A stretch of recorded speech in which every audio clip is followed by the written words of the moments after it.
tayo nakapanood na ng viral video ni Fan. So, si Fan ay isang monkey sa Japan.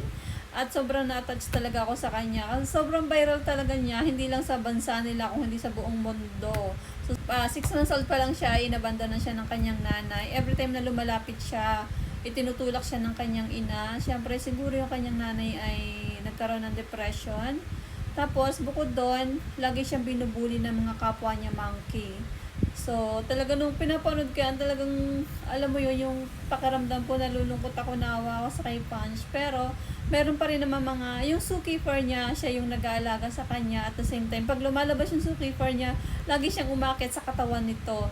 Hindi ako nagsasawang panoorin yung mga video clip niya kahit pa ulit-ulit. Sobrang ganda guys. At saka, panoorin nyo rin para yung sinasabi ko, kung ano yung feelings ko na habang pinapanood ko yun, maramdaman nyo rin.